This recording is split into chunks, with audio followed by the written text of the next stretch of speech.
Is my head chopped off? You look good. You look good, man. It's all good. We got to keep your head in the shot. That's where all the knowledge comes from. Yep, exactly. Don't cut that off. Cool, so, man. Really, really pumped for today's live. I've been wanting to do a live with Robert Michael forever, I feel like. As most of you guys know, I've been doing this series on my YouTube channel called The Rabbit Hole. We were 6 episodes in now out of 8, and the response has been incredible from my audience. The first episode was called I Am Under No Laws But God's, and it has over 100,000 views now. And all our other episodes have like 20 to 30K views. So I am bringing to you today a hungry audience, hungry for knowledge, Rob, which I know is what really fires you up.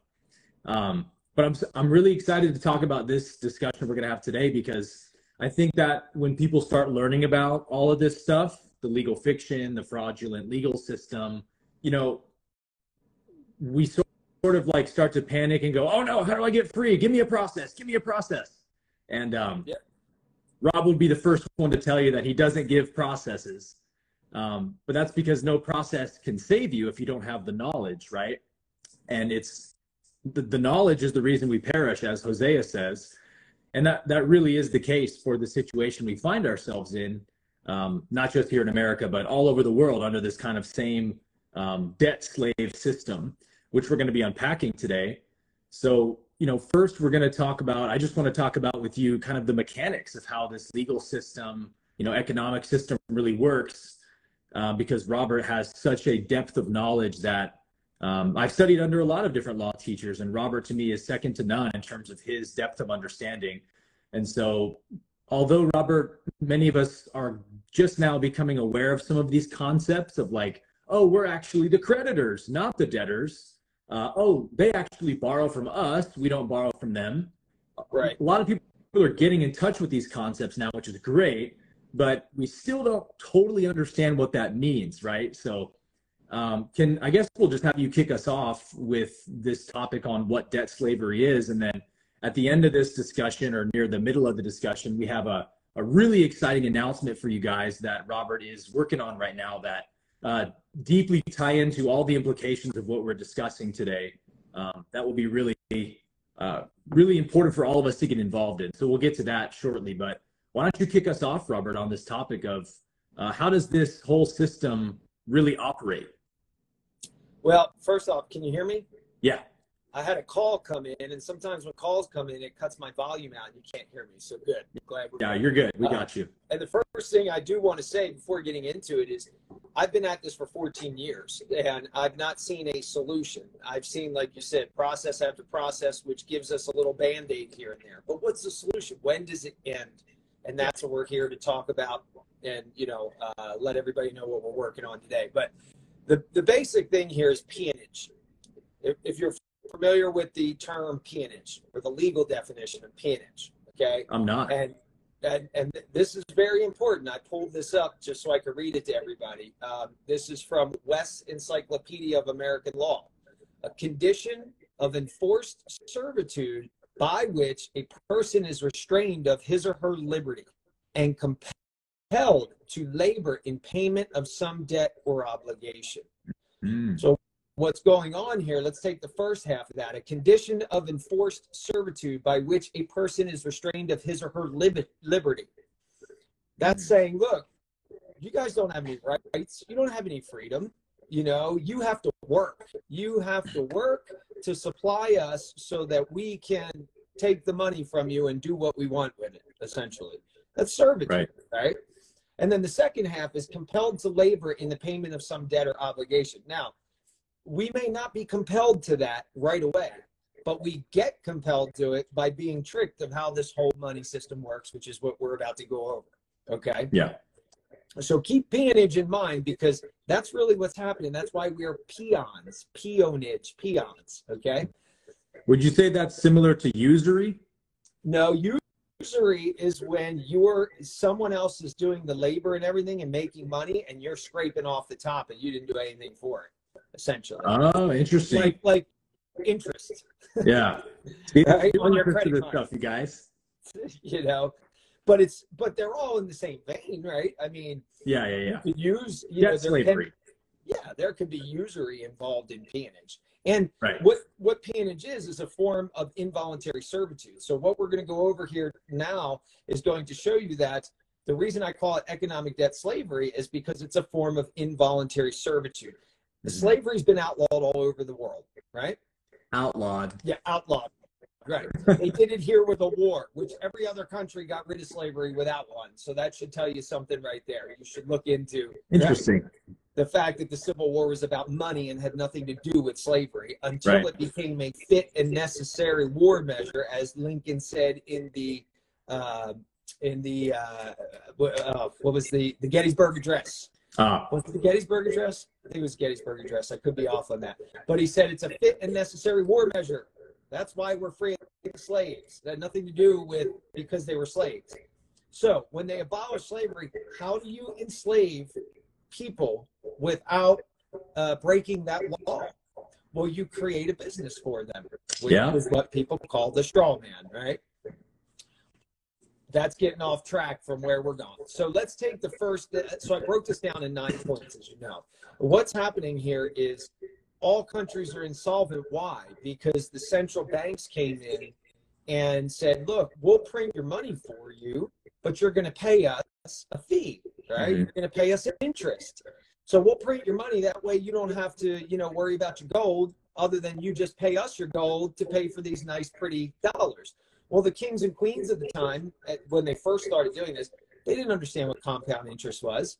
So before they knew it, they were insolvent, not bankrupt, insolvent, because sovereigns are insolvent, not bankrupt. Insolvency means you're broke. You don't have any money. So what happened was they would lend these kings and queens money or their money, their debt notes, until the king and queen paid all of their gold and silver over in interest. Now, why is this important? Because a note, which is what you and I carry around our pockets, what they credit us with, and credit and cash. And these cryptos that the federal government's coming out with, none of them have intrinsic value. A note is a promise to pay by financial definition. Okay. And you guys should look up financial definitions and legal definitions, because a lot of times they have different terms. For instance, we're talking about a note. Somebody might think, well, I'm leaving a note on my table for my son today to, do his chores. Okay, well, that's one definition, but there's a financial, which is a bank note, or a note, which is a promise to pay. So none of us have any money. They took all the money, and we can get into the history of all that and how that happened, but why? When we know today, it doesn't have any intrinsic value. It only comes from the belief of people that that's where the money has value. And the catch here, though, is a note is a promise to pay. So who owes the payment? It's assumed that we do, but no, we don't. The government tells us straight up, hey, the federal or the United States government, it has the obligation. It says right on their website that Federal Reserve notes are obligations of the United States. That means they owe the debt. Okay. So if they owe the debt, how do they get the debt to us? Why are we paying their debt? Well, because they have no energy to raise any money. They have no way to raise any money. They're a legal fiction. They're a legal fiction. They don't exist. Right. So how then do you create debt or have a contract between you and another person and then throw the debt onto someone else? Well, you got to bring them into it. You got to give them the notes. You got to give them the money. So how does that happen? Well, you're registered at birth. You're registered at naturalization. So now you have an obligation. You're holding a bank note to pay that back, essentially, is what's going on. And so every time they issue you Federal Reserve notes, you're driving up the public debt because you're acting as a debtor you're acting as the United States, essentially. But you're trading debt with debt. Yeah, you can't pay a debt with a debt, so you can only discharge stuff. So that's the very first part of how they get us into this debt slave system is they go, okay, well, there's no money here. So if you're going to come into our country, which you have to, because we're going to force you at the barrel of a gun to do it, you're going to need our money and you're going to promise to pay us back. Here's your birth certificate. That's your promise to pay. That's a bank note, right? Yeah, it's a bank note. Your birth certificate is a bank note, guys. Just try to breathe that one in for a second. You want proof? Have one of your friends that lives in California order birth certificates.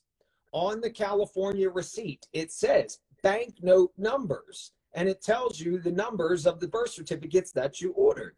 They tell you. They're not I did that actually. Yeah. Is yours from California? Yep. Yeah. There you go. You guys in California got proof in your hand, man. That's like right there. Like, I got 5 banknotes.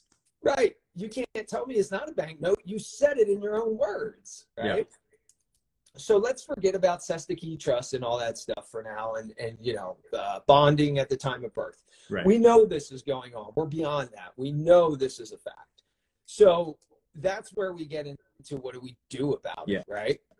So just to break it down for people, I broke it down into 9 points. All right. You have the promise to pay, which is first. Okay. They issue a banknote is a promise to pay by financial definition. So then you have all government issued money or banknotes and promises to pay the debt, which again, who's making the promise and who owns the banknote? Federal Reserve or any central bank in any country owns the banknote. The obligation is the government's. They pass that on to you. Yeah. Nefariously. That's where we go wrong. They make you their trustee, right? Well, that depends, right? If you're holding someone else's property for the benefit of another, then yes, you're a trustee, but that's implied.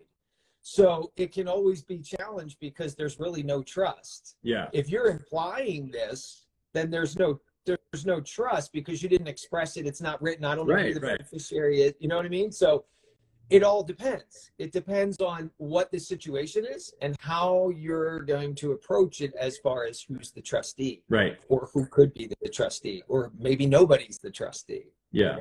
Because they're technically supposed to be our trustees and we the beneficiaries, but they don't play it like that. No, not at all. So what's happening? So to answer your question, when you go into a court, it's an implied trust situation because nobody knows who's who. There's just a debt involved, and we got to figure out who's the beneficiary of that debt and who's holding it, who's holding the instrument in trust. And if you step up as the wrong guy, well, then you have the responsibility of taking on that debt and paying it. Right.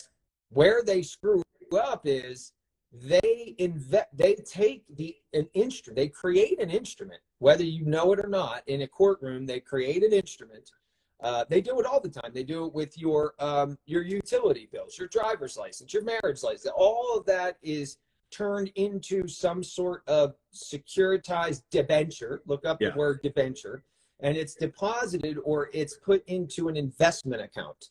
Okay, mutual investment. These are public securities, not private. Well, they may be traded privately, but they're public instruments, right? Yeah, the problem with it is they got your social security number and name, and that's how they're doing it, and that is illegal, period. Right. Right? That's the peonage. That's where it all takes place. Right. So, yeah. Is that through your Treasury Direct account? No, Treasury Direct is simply a investment account. People... And this is where I like to clear things up. A lot of people misinterpret. They think that the terms, like go to Treasury Direct wasn't even formed until I think the late 90s. Yeah, like 84 or something. Or 80s. Yeah. So the Treasury Direct is simply an investment account. It can be used in that way, right? I mean, you could create an account and use it in that way. But no, what it goes through is there has to be authorization through the Social Security account. So I found, and this is what I mean by I look for the hardcore facts, not interpretation. Yeah. Because if I look at law, I could interpret it 100 different ways, right? Like I could look at a piece of legislation or a U.S. code and go, this means that. And I've done that for years, and I found out, damn, I'm wrong every time. Yeah. You need to see it in actual writing in the law. Yeah, like I've had to prove myself wrong. I've seen it in actual writing in the law, and I think it means the thing that everybody's talking about, including myself. And then I go out and spread this word, and then I realize, shit, man, 5 years later, after really digging into it, I'm like, that's not what it means. Yeah. Well, I think, Rob, that's what sets you apart from other law teachers in the sense that you're willing to admit when you're wrong about something and start over again. Whereas many people aren't. They get married to a certain ideology they have about how the system works. Yeah. And we won't uncover the truth if we have that mentality, because this system is built on secrecy and deception. So we have to be really open-minded and be willing to look at things from different perspectives. And that's why we perish for our lack of knowledge. We did. Because like you said, when we go into court, like we don't even know that we're being considered a bad trustee by a judge who's created a trust in our, an implied trust. We have no clue that's going on. Right. And so the situation in a court setting that we're actually in is completely different from the situation we think that we're in. Right. And that's what's always going on, right? Yeah. And because at the House of Marcus Fellowship, we talk about law in action. Like, you can know all this stuff. That's great. It depends on who you're dealing with. The officer, the judge, the agent. I mean, they're going to apply the law the way they know how. They don't care what you know. Yep. Then you work on the issue, right? So I've learned over time to really pick these things apart and get into how the courts interpret this stuff. So I started saying, okay, well, I'm going to leave this theory on the table, and I'm going to say, I'm going to turn my back on it and say, that theory is incorrect. Here's why, right? Next thing. So I started to compile all of the actual things that I know if I go into court, I can prove it. Yeah. Hands down. Here's the proof, not the evidence. Here's the proof. And then and also evidence is important too, right? So I've compiled all of that to just be very clear cut and short rather than all of this, conjecture, right? Because I don't see a solution. And that's always been my thing. For 14 years, I'm like, trying this, trying that, trying this, all these processes, right? Mm-hmm. And yeah, you can get stuff discharged through UCC. You can get stuff, A for V things. Totally, you can do trust stuff. You can do American National and passports. But at the end of the day, without a judgment, the judgment is what they cannot traverse. Yeah. Period. They can challenge your American national status. They can challenge your UCC. They can challenge your trademark. They can challenge all of that and easily do away with it right in front of your face. But they can't challenge a judgment because that's theirs. So, right. Yeah. So that's what's important. And in this community of freedom lovers and truthers, there's a big fear of going in and using the court to your advantage. A lot of it is because, well, the court is just a commercial enterprise, and they're, they're not here for us. They're broken and corrupt. Well, okay, that may be true. However, if we keep thinking that way, how are we ever going to get anywhere? Like, somebody's got to have the guts to go in and say, no, we're going to challenge all of that if, in fact, we need to challenge it, if we're not getting our relief and remedy for what we know they're doing, which is manage. Yeah. It takes courage. Yeah. You got to overcome the fear. That's why I put myself in positions of being arrested, so I could see what's really going on here. And thankfully, none of my arrests were felony charged. Well, one was, but I got out of that by issuing them the birth certificate, right? That's how I was like, oh, light bulb, birth certificate, and trust. Yeah. But it was a procedure that many of my contemporaries in the freedom community were laughing at me for, calling me an idiot. Wow. That'll never work. Oh, yeah. Big guys that a lot of you guys probably know. He's an idiot. He doesn't know what he's doing. That's ridiculous. And next thing you know, bam, my whole case was dismissed. And my co-defendant, who didn't even know the case was dismissed until I informed him. Okay. So they didn't understand about Q-SIPs or any of that then? I don't know if these guys understood it. I didn't even have a Q-SIP at that time. But these guys were laughing at the way that I was doing it. They said it was ridiculous and that it would never work. And what I did was I took the interest of the name and the certificate and I granted it to a private trust that I created, then issued it back to them for value to pay off any of the charges. And they never called me. The state didn't call me. I had to have an attorney at the time because it was a felony charge and I didn't want to go to jail, right? But I was on bond for 2 years. So they made me get an attorney, which I gladly did because I wanted to go home and see my son. I'd been tied up in jail for 5 months on an ankle bracelet for 2. My life was destroyed. I was like, all right, dude, I'm paying you. Get me out of South Carolina. This was years ago. So that was from working with Jim McBride and all that, right? Yeah, that was. They were going after him really hard. So you were kind of in the crossfire. Yeah, I was in the crosshair. Well, yeah, I picked up where they arrested him to get him out of the way. Yeah. And they didn't realize I was there. So I picked up and ran for him, and they're like, oh, got to get this guy out of the way too. But I was a little bit more, you know, using my head as far as like, I'm not trying to fight these guys. I got to figure this out. So I backed off, got the attorney, which they thought I'd never do, right? They thought they were going to hang me because this guy won't get an attorney. He's a sovereign citizen, you know, and I was like, bullshit, I'm going to get an attorney right now. So I got it because I don't care. Like, my son is more important than this theory. So I got an attorney, got me out. But when I issued that certificate, first off, it's 2 different states. I was arrested out of South Carolina, but I lived in Maryland. I gave the birth certificate and everything to a probate judge who had no idea of any of this. This had nothing to do with them. Wow. Because in Maryland, you have 3 probate judges in every county, and 2 of them are what they call lay judges, which means they do not have a law degree. They're just average men and women who are probate judges. No law degrees, nothing. They don't even go to law school. I think the guy that I sent it to was like, owned an HVAC company, and he was a probate judge. Okay. Wow. Yeah.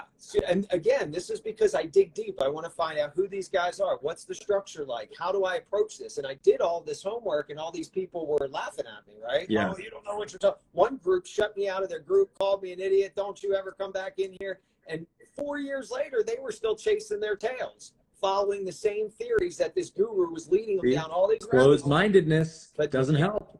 Never got anywhere, right?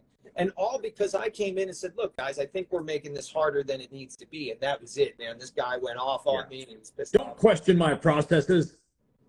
It can't be easy. It can't be easy.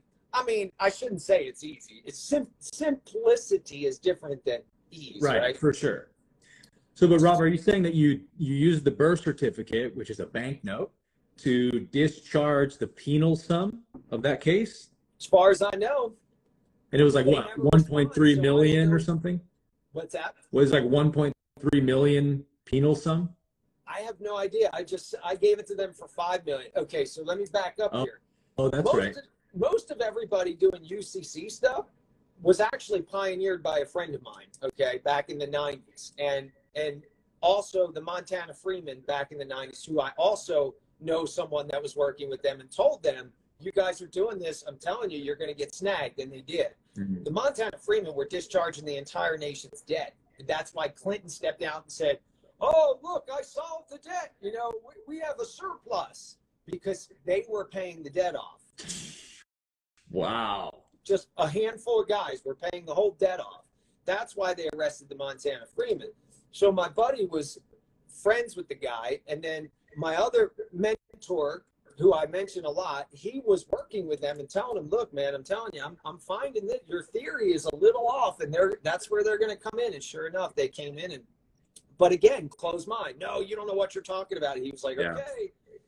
So what I'm getting at is, my friend pioneered this. He got himself and 7 other guys out of federal prison. Well, he didn't get them out. When they got out, everything was wiped out. They have no criminal record to this day, and they all served like 10, 13 years for federal white-collar crime, okay? But they're all out of prison now, and none of them have a record. He discharged everything using UCC. Amazing. Most of what you see in the UCC community is his botched and regurgitated stuff, because they sent a mole in to take his stuff and put it out all over the internet and screw it up. Yeah. So a lot of the stuff is it's not accurate. Yeah. But the point is with him, even though he did that, he still can't get out of a traffic ticket. He still struggles with traffic tickets. So is it a solution? Not really. Right. But it's there, and it shows that yes, these things are real. That, I think, is the most important piece, right? That we have proofs or evidence in the way that these guys react. So I took the birth certificate. I took the interest in it, and I assigned it to my private trust that I created. And then by interest, you mean equity? You took your equity in it? Essentially, yeah, right? Because that's what interest is, a right, right? Yeah. So I took my rights in that certificate, and I assigned that certificate over to a private trust that had trustees. Those trustees then said, okay, I'm going to assign this in what looks like a check over to the court. And I'm going to appoint the probate judge to act as trustee to make sure this gets in the right hands and gets deposited so that my charges in the other state could be released. Yeah, and wow. sure enough, magically, I didn't even know. I sent it to them. They never responded. I figured, well, I guess my theory is incorrect. And it wasn't until 2 or 3 months later when I was actually sitting at my computer in a coffee shop and got a little irritated at my attorney who wasn't doing anything after 2 years. I said, let me check up on this guy and see if he put my motion to dismiss in yet. So I checked my case, and my case was dismissed 3 months prior to me looking at it. And no one told me. The attorney didn't tell me. The state didn't call and tell me. The bond company didn't tell me. So I was like, well, when the hell was this? So I looked at the date, and then I went back to all my, keep records of everything, went back to my records and saw when the court received my documents, and it was 3 days prior to this dismissal. So I just ask you a question. Yeah. Do you think that the reason they didn't even notify you that your case was discharged or dismissed is because when people understand the real processes of how the system works, like discharging a penal sum with your birth certificate, they don't want any trace of their acknowledgement that you did that. Oh, absolutely. So they just kind of quietly shove it into the trash, move on, and they don't even say anything, right?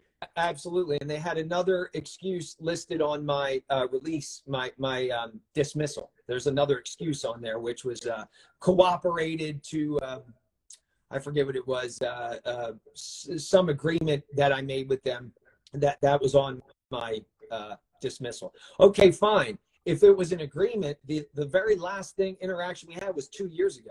Why did it take you 2 years to do this? Right. And why didn't you notify my attorney? Why didn't you notify the bond company?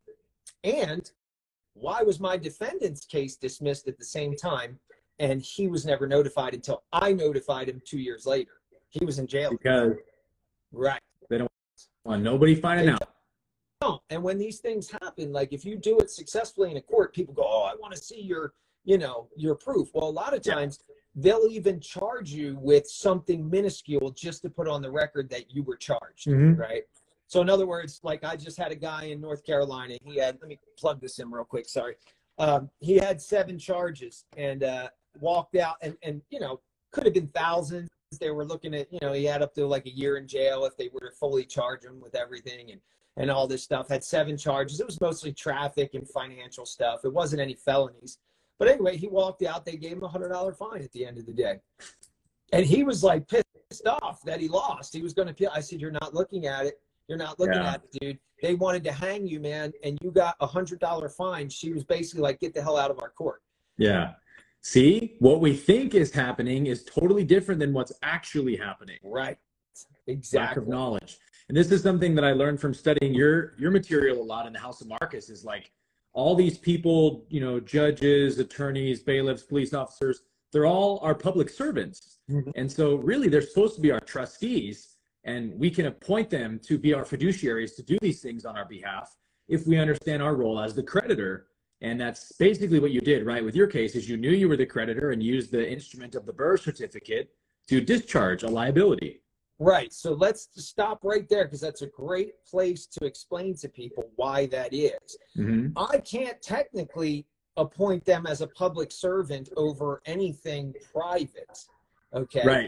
Right. But when I'm privately communicating with them and when they took my instrument and invested it for me, we're on a whole different, we're not on government citizen level. We're on business client level. Commercial law. Commercial law.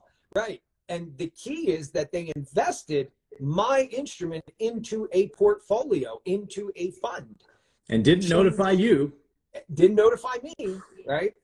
But I notified them. So now if I circle my wagons back around, okay, court, we've got a problem. Yeah. You guys took my rights and my liberties under, you took my, what's it say? You took my rights and my liberties and put me in servitude, compelled me to payment of some debt as a government when you weren't a government. You were merely a business. Yep. And that's the crux crux of the whole thing. And I'm like, man, this is so much easier, but we've got to get a judgment or something through so we all can rely on it and go, see, it's right here and nobody can deny it anymore. Yeah.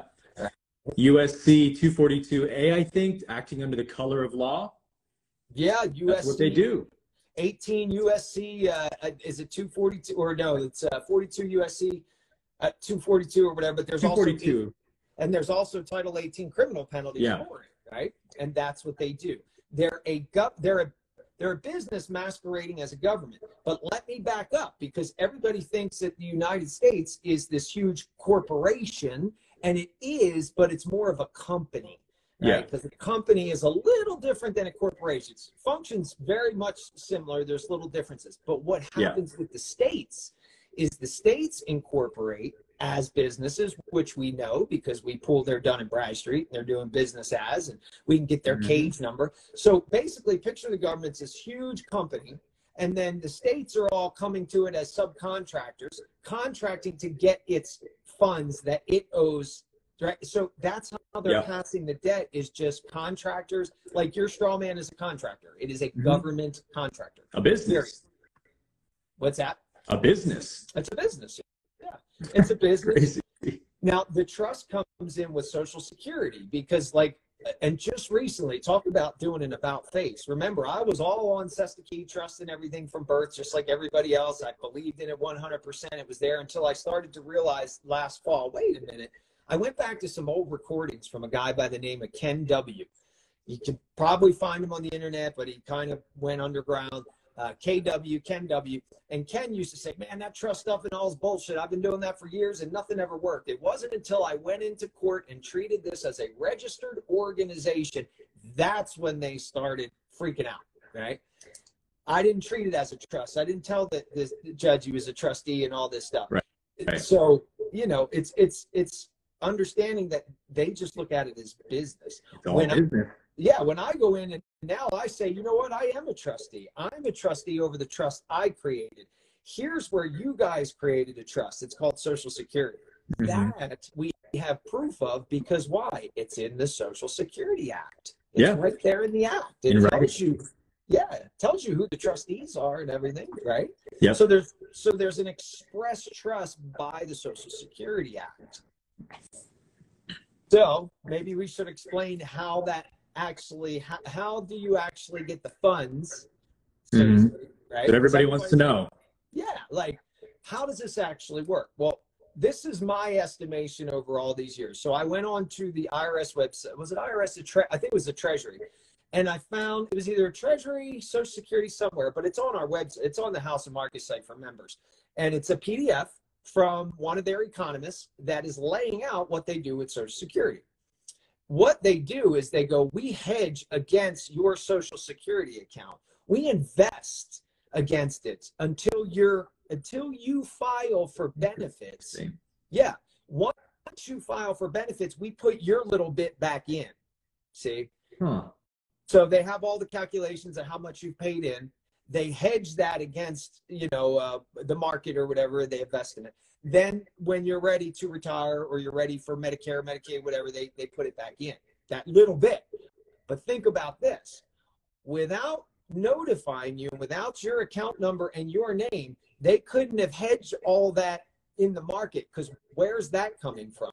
That's coming from when you signed up for a driver's license, when you got a credit card, when you got a mortgage, when you signed your name on just about anything. That's where the value is coming from. It's not like this pot of gold that's sitting in a trust account. It's in many, many, many accounts all together that make up the value that they didn't tell you you created. So you have an interest in it, and that's where your value comes from. That's where your millions, so to speak, or whatever. Okay, so for those who may not understand this completely, what we're saying is they collateralize our human labor at birth, and that's what they're essentially backing debt on, or money on, is the credit of our labor over our whole lifetime. So basically you're worth this giant lump sum of credit in their eyes. And so that's why your signature creates the money, because they need you to sign off to pull the credit from you, essentially, because you're what's backing the money rather than gold as it used to be. So that's why your signature actually creates money. And of course, you've been lied to and told that you're borrowing money from a bank who's loaning it to you. But really all they're doing is tapping into your Treasury direct account, loaning it to you or whatever. And you're none the wiser, right? None the wiser. Yeah. And they're, so you're loaning them the money. They're turning around and giving it back to you and charging you interest for it. That is usury, not to mention peonage.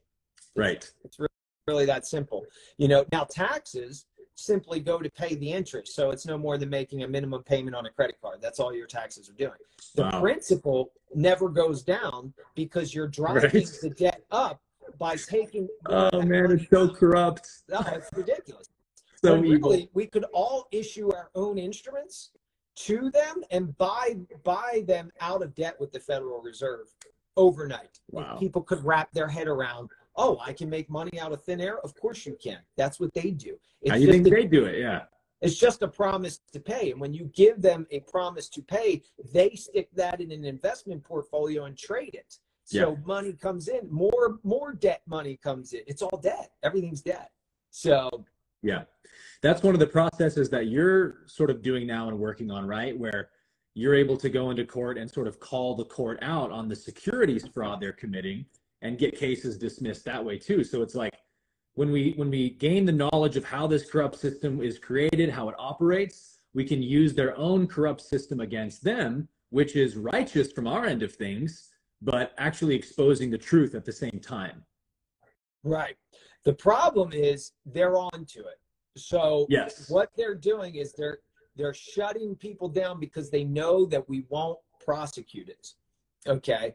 And somebody just said in there, then why not use this to fund the lawsuit? Well, it doesn't work that way. It's not like an account where I can just go draw money out of. Right. It doesn't work that way. Yeah. If that were the case, then that's what we would do. We wouldn't need to ask for donations, right? We'd all be free because that's how it should work. Don't get me wrong. Yes. But they're not letting that cat out of the bag. So what we're doing is saying, look, we've got you. We caught you by the tail. We got you. It's right here. Hand in the cookie jar. Yeah. And you're not acknowledging it, even though you're continuing to do it, which is what happened with me over 2 years while I set this whole thing up. Now I've got you busted, but I've got to prosecute it. Mm-hmm. How am I going to do that without good legal counsel who knows rules and regulations so well that if they try to shut counsel down, they can't because they're so good at it. They go, no, that's a technical mistake. Can't do that. Can't do this. So we know they're going to be headhunting for me and all this stuff, which is all good. Not worried about it. I'm not going about it in fear. But that's why we need to do this, because when I say this, we need to file this lawsuit because it's huge. It sets a precedent for all of us to go, no, these guys did it. It's right here. You guys, and all we'll need are simple notices. Notice the state. Notice, back off, then prosecute. Notice, back off. So in other words, I got a traffic ticket I got to go to court for on the 9th. Rolling through a stop sign, they want to charge me like $400 for rolling through a stop sign. Mm-hmm. So at first I was like, I'm just going to pay it. I don't have time for it. But once they said it was $400, I'm like, really? You're going to do that? You're going to try to do that to me? So I go in the little municipal court, challenge the jurisdiction right off the front. The judge started, we're not doing that. We're not doing that today. That's not what this hearing is for. You just have to plead. I have to plead? What are you talking about? You didn't tell me whether this is a commercial enterprise or a court. I don't even know who you are. Right. Like, I don't know what I'm pleading to because I don't know who the hell you are. Yeah. So he's flipping out. I'm just scheduling this for May 9th. My only objective is to go in there, which I've already served them, and say, I'm giving you a second notice. If I find that you have dropped this case into a portfolio, I'm telling you, you're paying my fee schedule, which is $250,000 a day every time we have an interaction and every time I have to deal with this mess. Yeah. And of course, the judges are like, what are you talking about? Yeah. Ignorance Play dumb. excuses no one. That's what I'm talking about. Right. So they can deny and all, they can give me the fine. Hell, they can do whatever they want to me. I've already set the stage, but now I have to prosecute it. See? Yeah. And that's where we're all falling short because we're all like, well, we can't go into court because we're a living man and all this stuff. And I'm like, no. We have to go into court. The problem we have is attorneys will not touch this with a 10-foot pole because it ruins their status and threatens their own wealth. It's the dirty secret of the whole system. It's the dirty secret, man. And I've got the only team that will actually do this because they're not afraid of their bar card, you know, and losing the status and the wealth. They don't give a shit, you know. Yeah. So kind of like when the whole vax mandates rolled out, like if you weren't afraid of losing your job or if you were self-employed, you didn't have to fear the mandates. It's like, you got nothing, you're holding nothing over my head that I'm worried about. But it's when they have some collateral over you that you don't want them to take away, then they can control you with that. Yeah. So I want to get into now this big exciting announcement we have for everyone, which, as you guys have probably surmised by now, has to do with some litigation. But what Rob was saying just now about, you know, there's different levels to the court system. And for those who aren't totally aware, if you just go into a local state or county court or whatever, they're going to play dumb. They're going to try to railroad you. It's a business. It's not government. So they're going to just do their business model on you, which is, you've been a bad boy, you broke our laws, we're going to fine you, and you're going to pay it.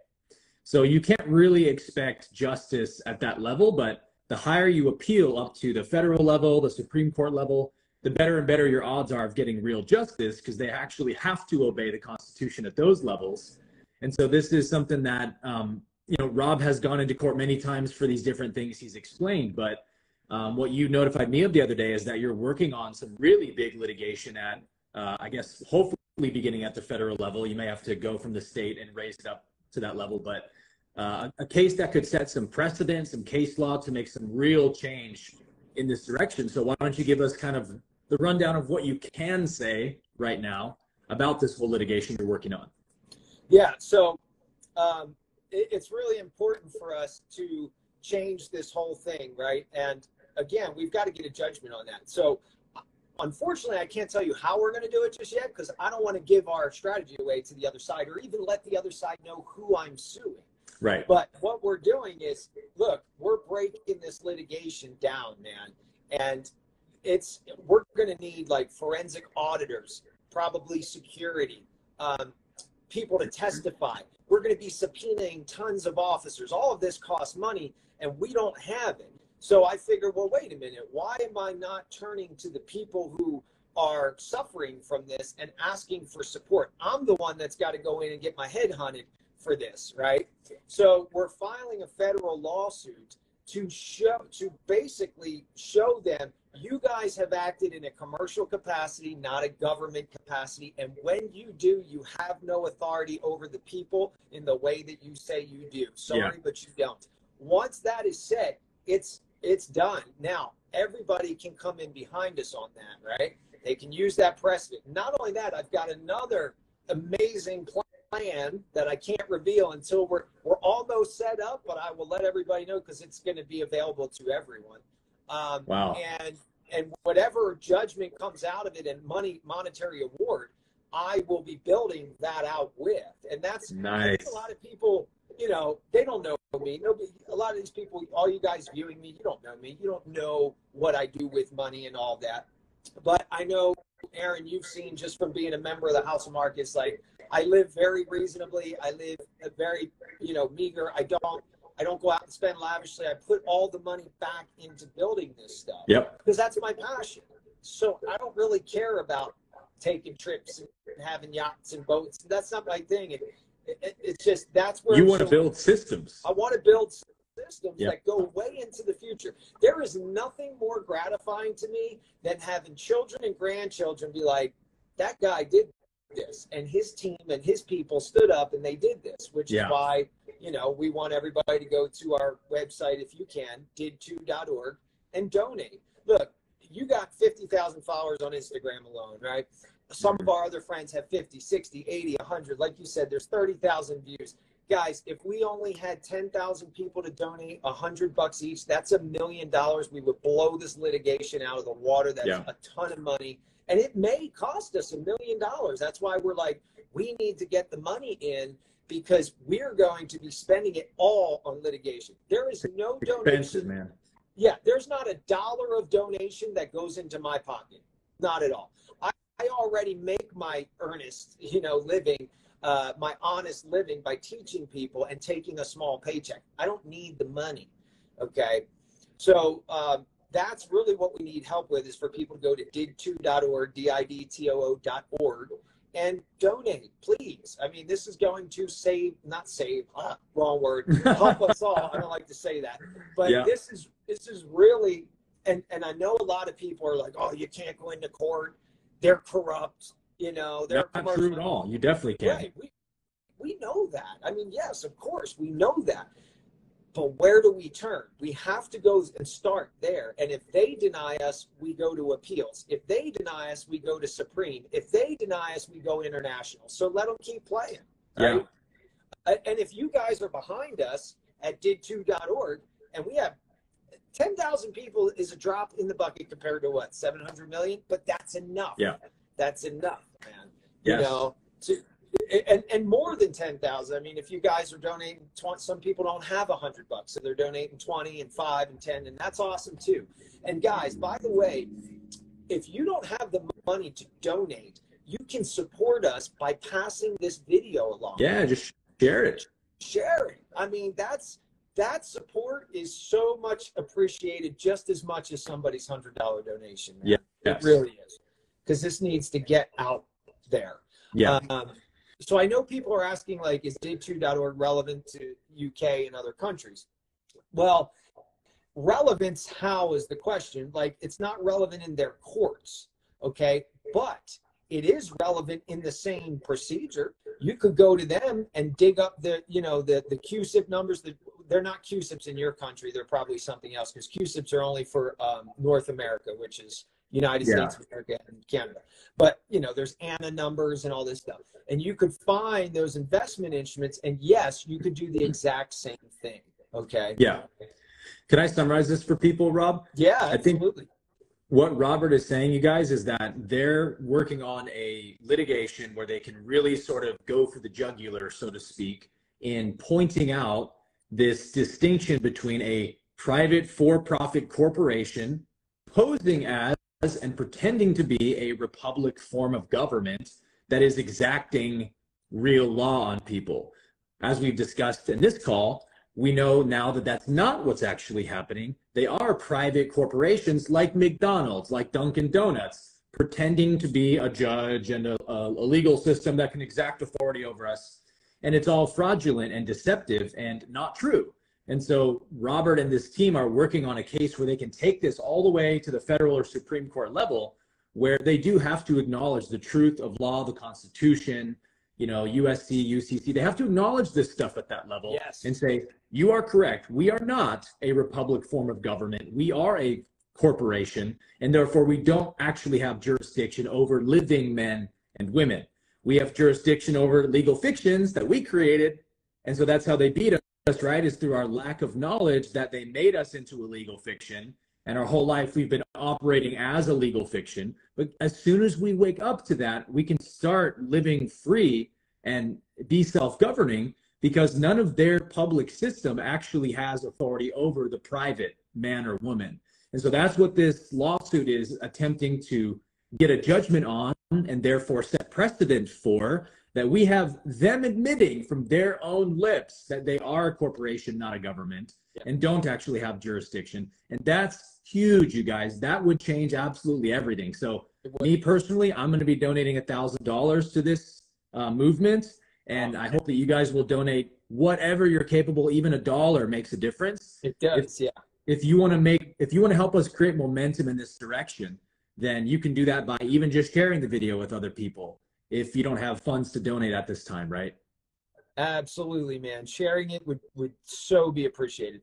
Because again, guys, how many of us are out there? And everyone can be a part of this just by donating and getting. And by the way, we will be giving play-by-play up to the minute. Like, look here, guys. Here's what we just filed. Here's the process. And like, my attorney buddy, who's my best friend. I mean, we will be giving this to the people that are donating, saying, look, here's the filing. Here's the case number. Look it up. Track along with it. That's awesome. Yeah. Here's what you do next. And so we'll be giving you court process and procedure as we do it. So you'll be learning just as well as watching, holy shit, this is really unfolding. Wow. Right? So this is our movement. This is our team effort. We're all involved in this together. It's just that not all of us have the expertise to go into court and do the litigation. But we can support those people who do, right? And that is unity right there. It is, man. And again, like, no attorneys were willing to prosecute this. And I met my friend 5 years ago as a 25-year litigator. He's a bulldog. He's been in all levels of high corporate.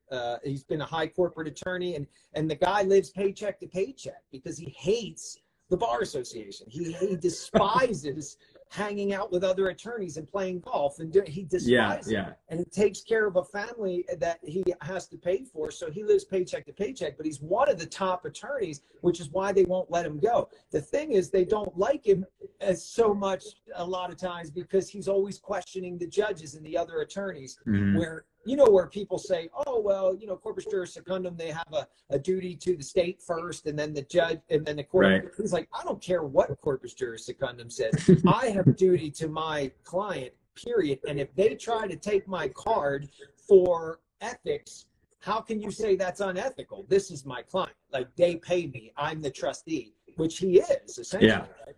So his view of all this is right in line. He's the only one that I've ever met out of all the attorneys I've dealt with. It's been a lot. It's hard. And look, we've brought people have brought attorneys to us. Look, man, this attorney's really awake. They're ready to do it. Can you talk to them? We talk to them. We're like, they're not awake. They're still not willing to do that. They're not willing to go this far. So it really is us right now and our team. And it's amazing, man. It's a beautiful thing. Like, it's all spiritually connected. It has to be. And the way that he came to me and said, dude, I'm a 20-plus-year litigating attorney, and I need to know what you know. Please teach me, because I vetted all these other guys on the internet, and it's not solid, but you're solid. And we just struck up a friendship, and we're like brothers. We even fight like brothers. That's how you know you're really brothers, right? Exactly. So yes, man, please pass this along, everybody. Yeah. Finding a bar attorney that's willing to potentially lose their bar card to exact real law and justice is like trying to find a Western medicine doctor who's willing to give up their medical license to go practice holistic medicine. It's like, yeah, they're out there, but it's really hard to find at this point. Yep. So the movement needs to grow more so that these people realize that, hey, I actually do have a really good landing place. If I leave this fraudulent system I was brought up in and join, a real system like holistic medicine or real common law kind of stuff. And that's a big part of what I think this litigation would do if it was, if we get the judgment we're looking for, is it sets this huge precedent that's going to have to open some people's eyes to start questioning things. And you know what it'll do? It'll set a precedent for those of us on the private side to say, no, we have a right to live privately, not under corporate statutes and codes, because look at this case right here. It's already been adjudicated. It's over. Yeah. Right. So those with the knowledge will be able to use it, and those without it will have to wake up to that level before they even can. Right. But I want to say one quick thing too before we end. You had, as you just mentioned a minute ago, there are doctors and stuff who are not really willing to, give up that. But what does that boil down to? Money.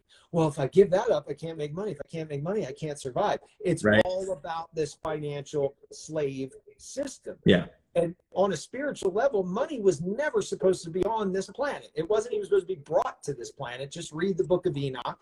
It tells you what the angels did. They brought the money here. They weren't supposed to. They brought war, money, vanity, all these things. And now we're at the age where we're saying, you know what? We don't really need these things because we have each other. We don't need the idea of scarcity.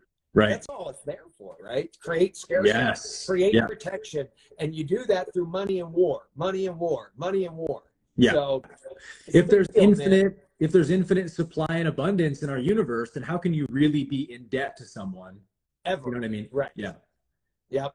And the Bible says God hates a surety, which means a debtor, someone paying a debt for someone. That's right. So very interesting, huh? Oh yeah. We get that conversation. We go down many rabbit holes. Yeah, another live for that one for sure. Right.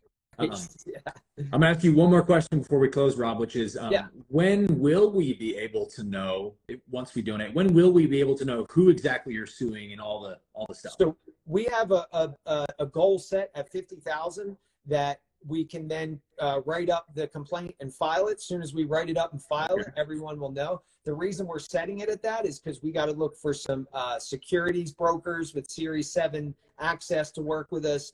We've got to pay them. I've got a bunch of other fees to pay, and we don't want to file this and then get stuck with like, oh, we don't have any money to go forward now. We got to wait for more donations. So we have that limit set, and as soon as it's set, bam, we will drop that on everybody, man. We'll be like, here's what's filed, you know, go to the case and look it up. So we're super excited, and I really think that people will get this, and we'll reach that point in no time. I do too.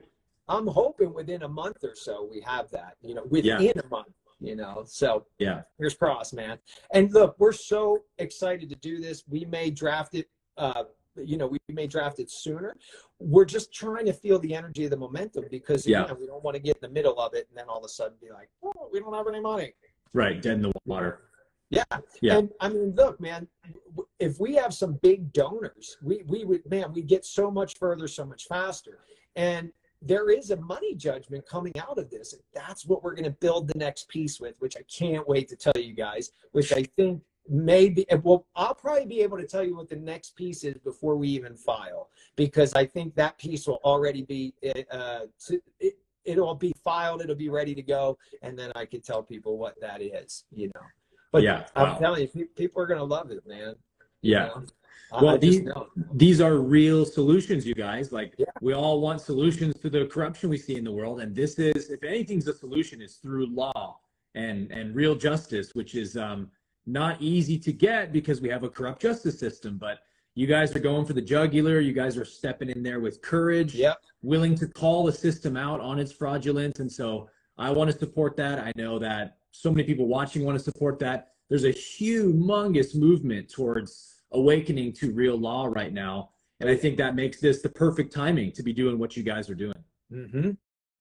Yeah, man. And, you know, again, with what you're saying, like these courts, we know they're corrupt, guys. We know what they're doing. This is why this is so important. Because what we're planning on doing is having actually something that can stand for all the private people, the American nationals, the, you know, the people who creditors. know that the creditors, the people who know what their private side status is about. No one is out there to help us with that in the legal community. Right. We're trying to do that and then even go further with it. So now our people, because let's face it, we all know, oh, you get an attorney, they just sell you down the river. Well, we're trying to get rid of that too. Like, nice. Yeah. Think about this real quick too before we go, the creditor thing. So an attorney is one who attorns, which means he transfers the rights of the tenant over to the landlord. Right. Well, how did these guys become landlords? We're the landlord. So I should have an attorney working for me to transfer their rights over to me, the creditor, the landlord. It works both ways. See? So don't throw the baby out with the bathwater. Yeah. There's always a way to use something in the right way, right? Yep, exactly. Yeah. So guys, please go to didtoo.org, DIDTOO.org if you're ready to donate. As far as I'm concerned, you have $49,000 left to raise, Rob, because I'm donating $1,000 today. I believe in this. Awesome. I believe in this so much, man, and I can't thank you enough for leading this charge. And I'm just here to be of whatever service I can to this fight, spreading the word, getting my amazing audience involved in it. And I have no doubt that we're going to be able to pull this thing off together. Yeah, man, exactly. Thank you, brother. And look, get your ringside seats, man, because I keep saying this is going to be the battle of the centuries, man. We're going in and playing smash mouth football, and we're not playing any games. And for those of you that have followed me, you know I'm all about peace and everything. But when I'm warred upon, it's gloves are off, man. It's time to roll. So we're just like, we can't wait to get in there and just. You know? I'll be sitting ringside for sure, man. And I can't wait to tell you guys who it's against, what we're doing. I'm just so excited. So, brother, I appreciate you, man, for being part of this. And you're a huge influence to a lot of people. So your part in this is a big deal. It really is. I appreciate that, brother. And all the same, returned right back to you, man. Thank you, man. I appreciate you. I'll be saving this live to my IG, you guys, and I'm going to be posting this on my YouTube channel if you want to see it there as well. So thank you all for watching. Thank you for your donations. And thank you, Rob, for everything you're doing right now, brother. You're welcome, man. Did2.org and House of Marcus, if you're interested in that, MARKUS, not C.org. Marcus with a K. Becoming a member, that's where we teach everybody this stuff. So yeah. All right, brother. All right, I'll guys. catch up with you Lots shortly. of love. Love you, man. Thank Love you. you too, bro. All right. See you guys.